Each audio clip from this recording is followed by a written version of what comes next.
paragraph 3 dealt with factions. An argument to say that I am the party is contrary to the constitutional framework, because he is not the party.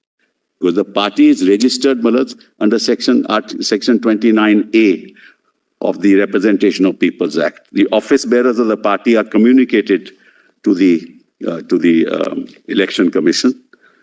And the Constitution as accepted is the final document. He can't now say, I am the party, because the party with the Election Commission and the party with the Speaker is only the members of the legislature belonging to that political party.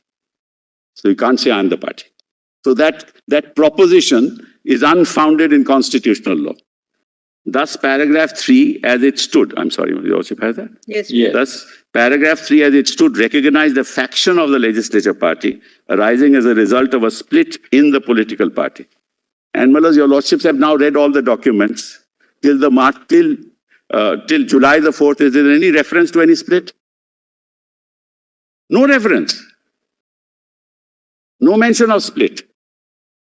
The effect of deletion of paragraph 3 from the 10th schedule is that the Constitution does not recognize any faction, whether it consists of majority or a minority of the members of the legislature party. Why? There's a constitutional basis for that also.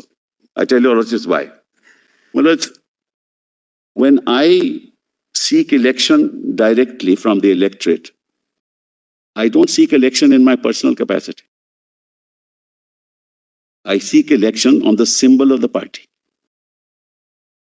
In my activity in the House and outside the House, I continue to be a member of that party and must honor the discipline that's imposed on me.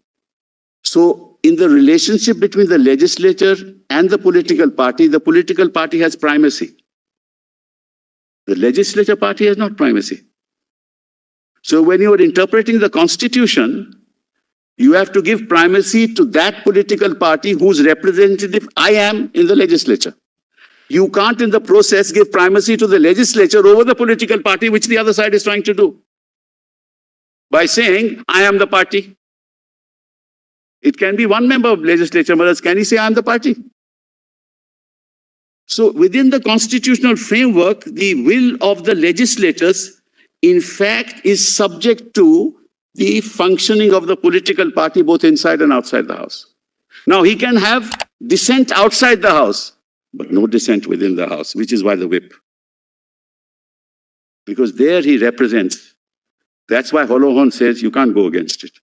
Parliamentary democracy only recognizes alliances between political parties, and not an alliance between a political party and a faction of a legislature party. That be constitutional harakiri. The Sarkaria Commission's recommendations approved by this Honorable Court in Rameshwar Prasad also categorically emphasize the importance of sanctity of the party system and states that the governor, in arriving at a satisfaction to invite a chief minister, can only recognize alliance of parties and not an alliance of a party, in this case the BJP and rebel MLAs of another party. Para 4.11.04 of the Sarkaria Commission report specifically deals with the situation where no single party obtains absolute majority and provides the order of preference the governor should follow in selecting a chief minister. Now, this is final. What does it say? The order of preference suggested is 1, alliance of parties that was formed prior to the election. So parties, alliance of parties. 2, largest single party staking a claim to form the government with the support of others, including independents. Again, largest single party.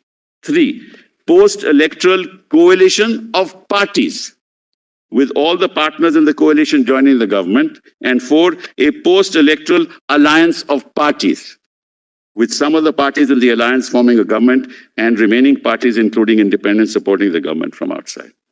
There is no space for factions when the governor has to appoint a chief minister.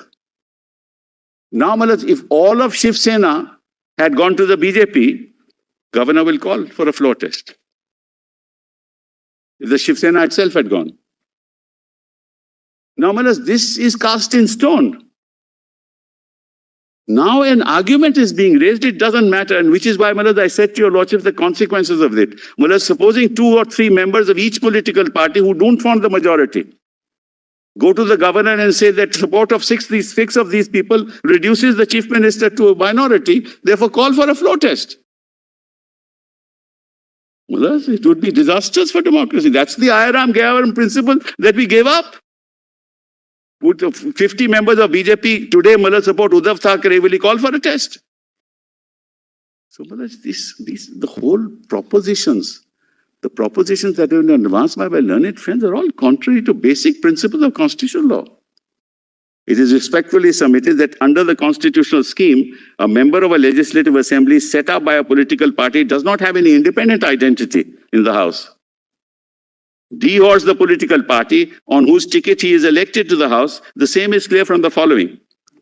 Now, this is important. Kindly see Article 170 of the Constitution and kindly see Sub-Article 1. Subject to the provisions of Article 333, the Legislative Assembly of each state shall consist of not more than 500, not less than 60 members chosen by direct election from territorial constituencies in the state.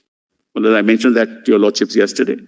Delimitation Commission, territorial constituencies, direct election from the territorial constituency.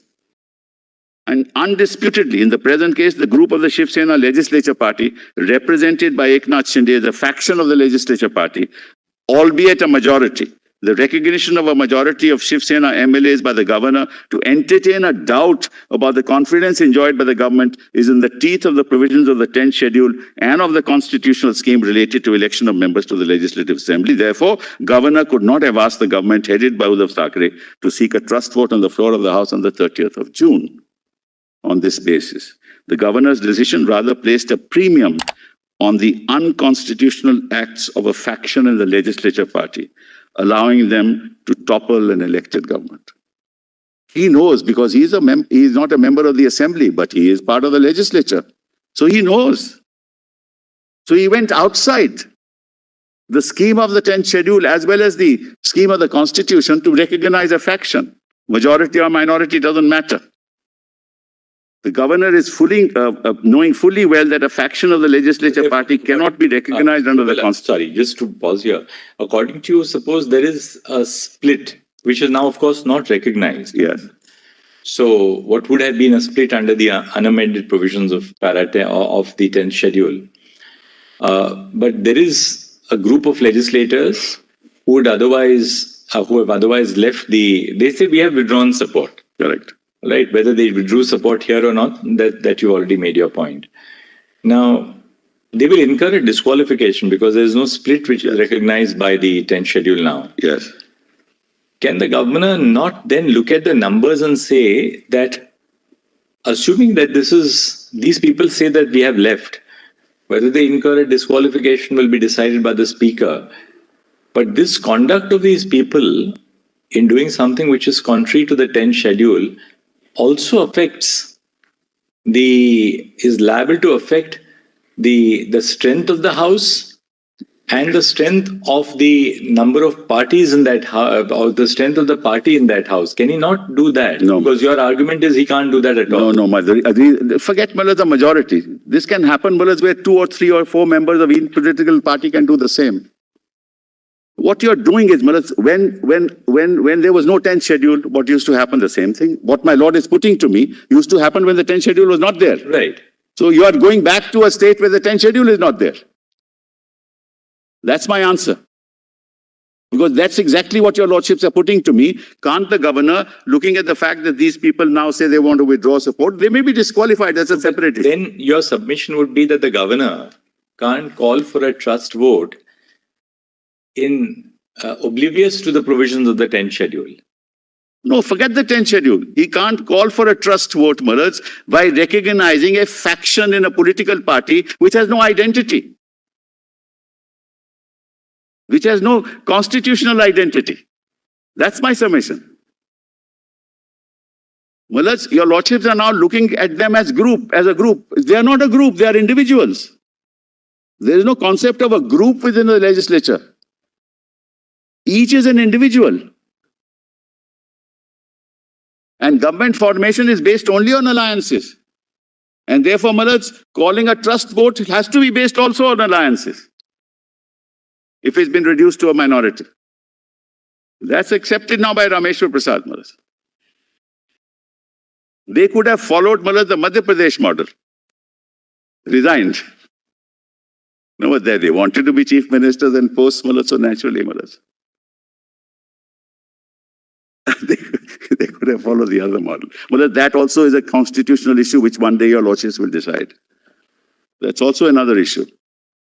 The collective decision to resign as a group, well, it is something which is very suspect in constitutional law. Suddenly, all of them together one day decide we all must resign. This is in line with Kyoto, unless we question Kyoto. Well, I have always questioned it. I have always questioned it, but that's another issue, Malaj. But it also has a bearing on coalition governments, Yes. particularly regional parties. Yes. Regional parties, this argument could sometimes be very dangerous also, because there is absolutely no freedom in the party, except for one leader. Many a times it's a family which runs it. And there is no scope of anybody else coming into the fray. That's in fact, and setting up an alternative, because it's impossible. Virtually, we are interpreting the constitution to say that it is just not possible for any legislators. Malaj, in fact, this has been my grievance. What happens, Malaj, in the United States and in the UK, Malaj,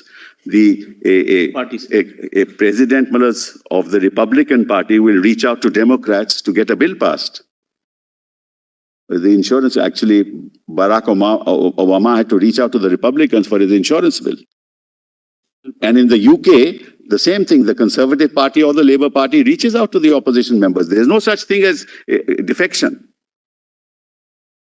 This is a problem. But anyway, Malaj, we are in another era. Yeah. At the moment, we are on the law as it stands today. So we go back to the Gairam regime, where there is no 10th schedule, and you can actually move the governor for toppling any government you want at any time you want. Yeah, a few people. Malaj, there is an NCP case where only four people of the NCP, Malaj, actually went away. There were only 4 members. All of them went away. So it can happen.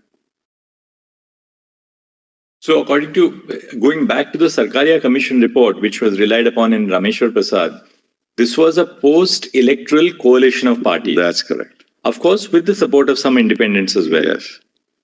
So according to it is only if any one member of the alliance and shifts, or one member of the coalition shifts. That's right. That the governor can then say that, look, as a result of one party in the coalition, one member of the coalition having shifted, correct, or ceased to back the government. Therefore, I feel now your vote in your confidence in the House, the confidence of the House in your government is now liable to be affected. Therefore, I call for a trust vote. Therefore, he is not concerned with the 10th schedule at all, Malaj. Right. With the greatest respect. Right. Governor is not concerned with it. That's a separate proceeding. Whether they'll be disqualified, they may not be disqualified. If they vote against the whip, Malaj, within 15 days, I can condone it. Or if you have sent notices to 16, the others may say, now I don't want to lose my membership. They will come back. That arithmetic and that, Malaj, the consequences are not relevant as far as the governor is concerned, or even the court is concerned. Court is to judge the act of the governor on the 28th of June, Malaj. Whether that was right or it was wrong. And I might say this to your lordships, Malaj. Malaj, when we enter this courtroom, Malaj, we are in a different aura. We come with hope, with the expectation that you are the only hope in this country. Power, Malaj, if you look at the history of civilization, all injustices are based on power. Whether it was the execution of Socrates, why was he executed? He was executed because he didn't believe in the Athenian gods. He was executed. The same thing is happening today. Not in that sense. Where do we go? Therefore, Malaj, this court's history has been so phenomenal, and your footprint is the largest around the world. You are the beacon, the hope of 1.4 billion people. And you can't let democracy be destabilized in this callous, uncouth fashion. I'm sorry, Mullah.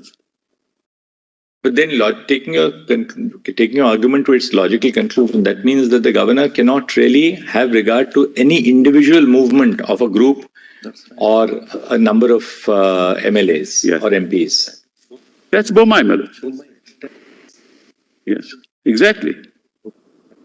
Para 88 of Bomai says that. Movement lies within the province of the Speaker under the 10th schedule. Internal dispute he can't deal with. Para 88 of Bomai, Mullah. Intra-party dispute.